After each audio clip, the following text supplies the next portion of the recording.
Welcome to our 2025-26 Chipola College Back to School Luncheon.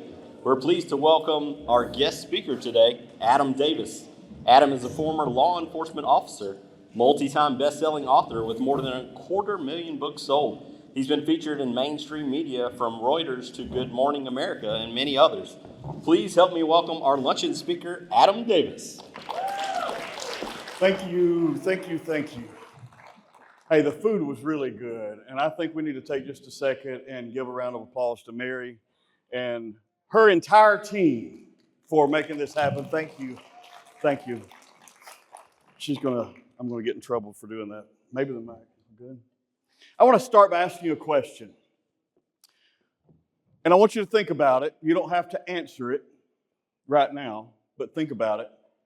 What does greatness mean to you? How do you measure greatness? Now, I want to start by saying this. I'm going to share a little bit of my story so that you understand where I'm coming from. A little over 10 years ago, I sat in a patrol car on duty, ready to end my life. I come from tremendous adversity. In fact, for many years, I've been a student of pain. And our pain, our adversity, our own mistakes, our own failures can cause us to be blinded to our own potential. It can cause us to be blinded to the opportunities that are around us.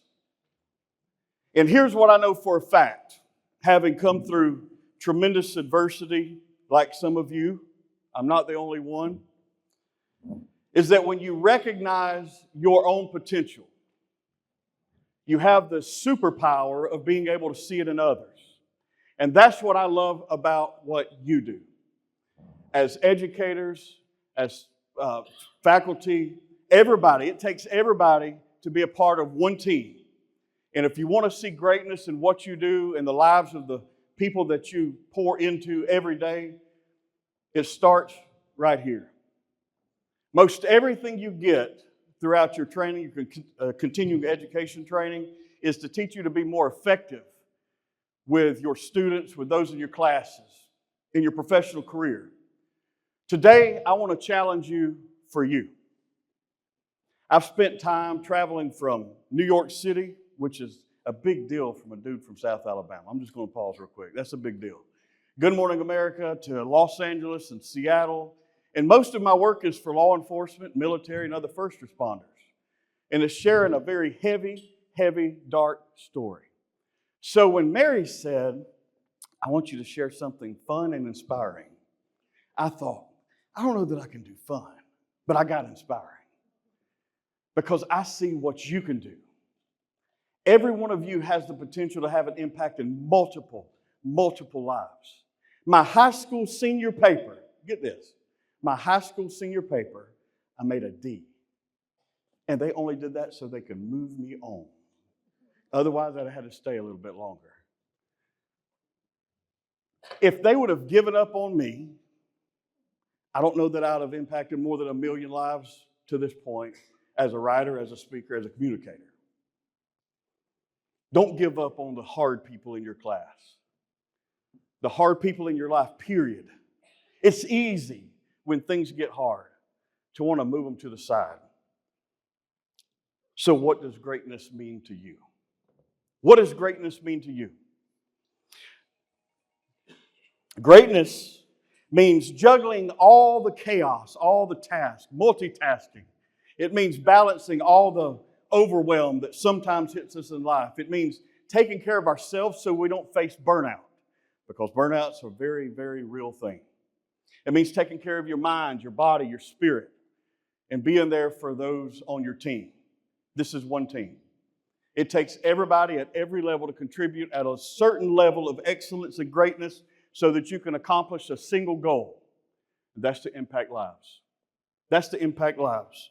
That's why I do what I do, is to see the change in others. To see people walk away from the brink of suicide, to save marriages, to walk away from addictions and find freedom from things that held them captive for so many years. I've always said that a healthy cop makes a good cop. I think a healthy educator makes a good educator. When you can see the greatness in yourself and you believe in your own potential, you can do the same for others. So what level of greatness do you want to achieve? You heard just a few minutes ago a few of the books. I didn't graduate college until I was 35 years old. That was in 2016. I didn't start until 2012. You have to be hungry. You have to want it. You have to want to go to another level. It's easy to get caught up in the mundane, everyday routine of life. And it's just another day, or I got to deal with this, or the problems or the challenges. It's easy to get caught up in that and lose the anticipation of greatness. I spent a week with a gentleman who was a retired Navy SEAL out in Texas, and that was intimidating. Because you have to have people in your life who will not accept your excuses. Why didn't you get this done? We can all make excuses. We can all come up for reasons why we can't do this or we can't do that. We can all come up with reasons why, whether it's you want to lose weight or you want to get healthy or you want to change a behavior habit or you want to improve relationships or you want to help more lives. We can all come up with reasons and excuses. My challenge to you is develop a circle of friends who won't accept your excuses. But he said something to me on the morning, June of 2023. I was on the 52nd floor of a hotel and getting ready to go to this interview, the biggest interview of my life. And I was very nervous, very nervous.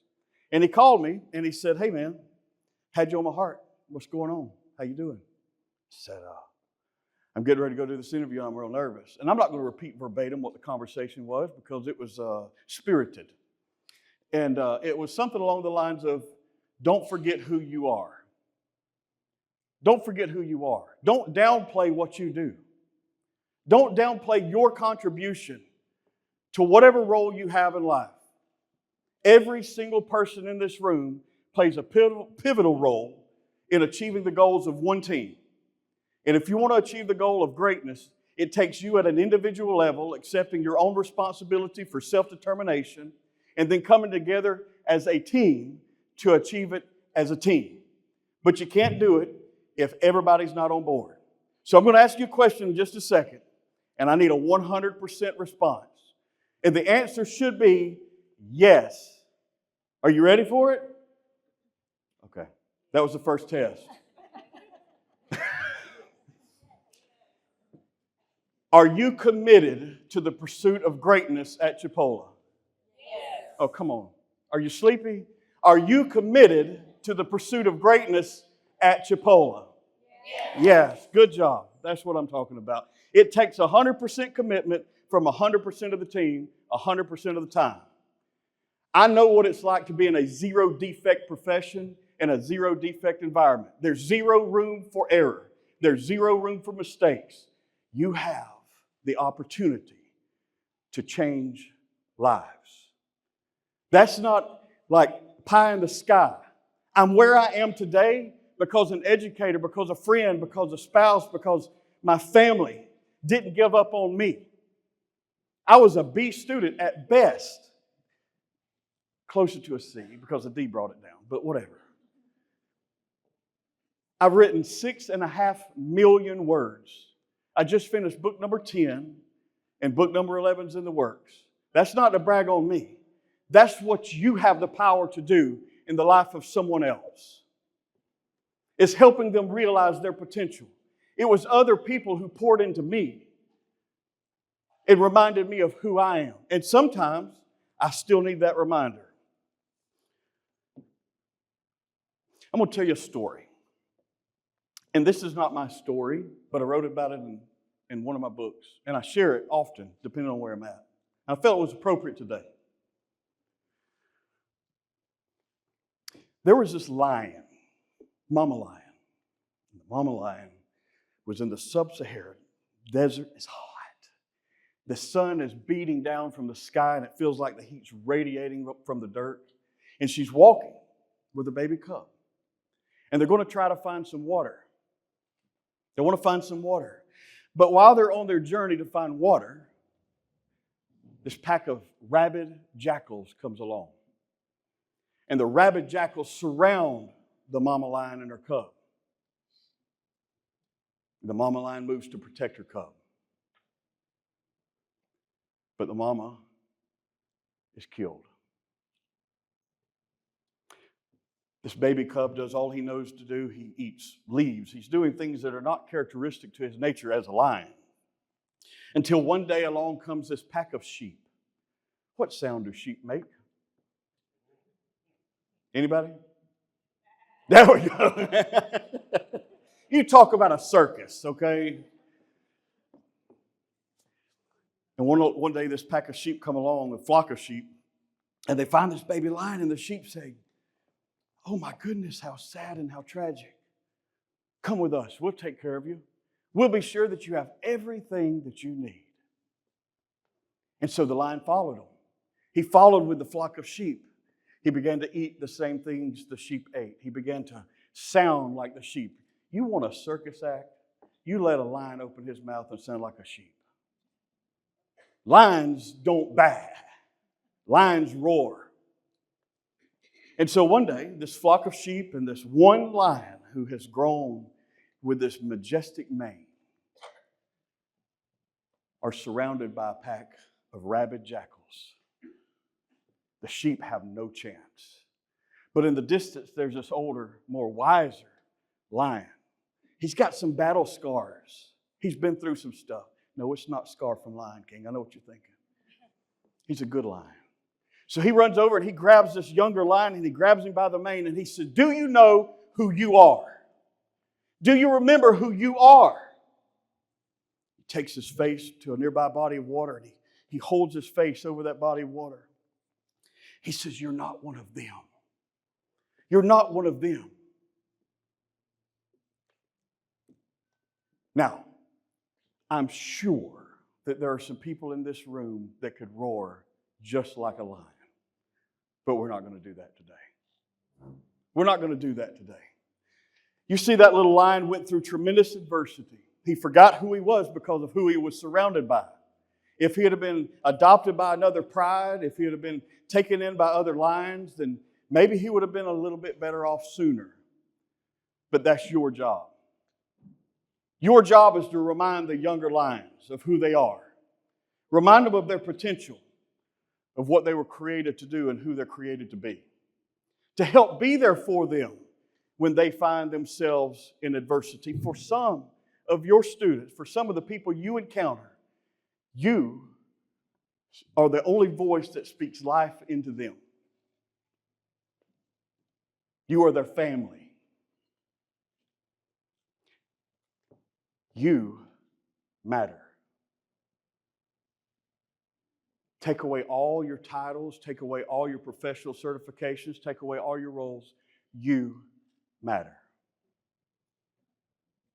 You have an important role. You play an important role in the function of society because you work to shape tomorrow's leaders and contributors to our world around us. Like that little lion, with his face being held over a body of water. You are not one of them. Remember who you are.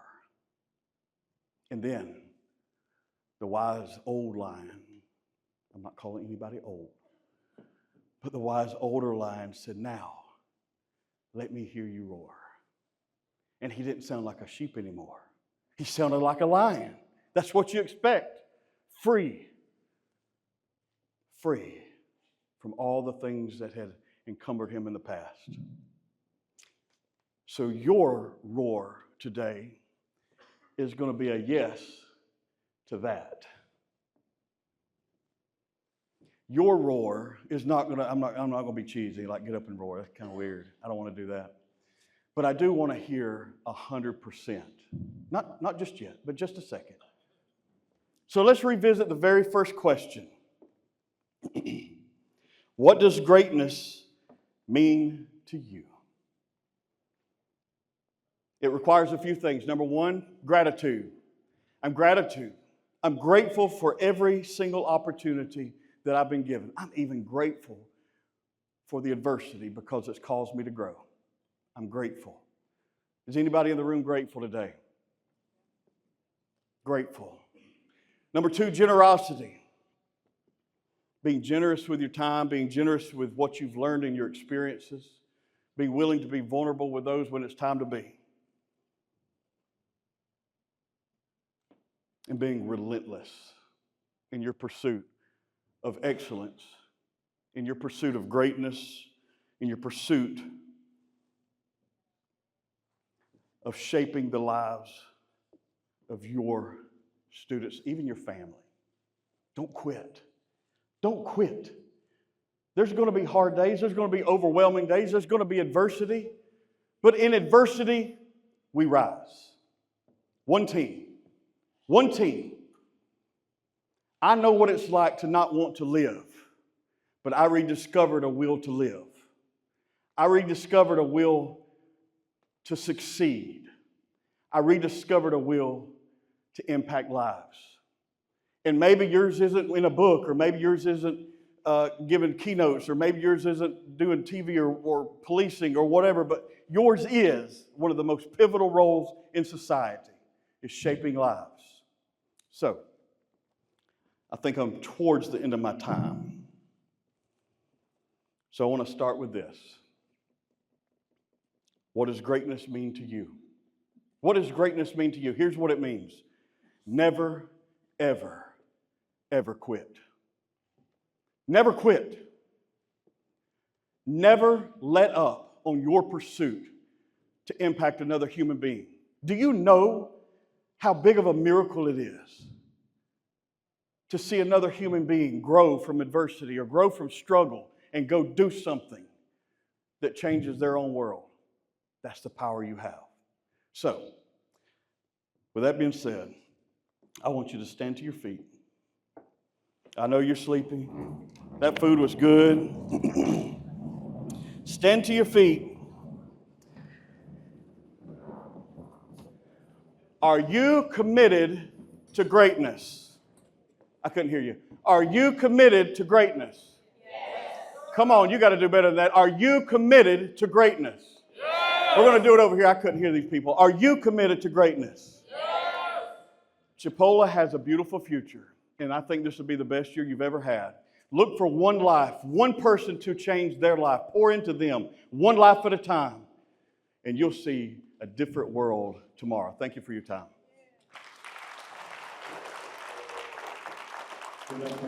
Good.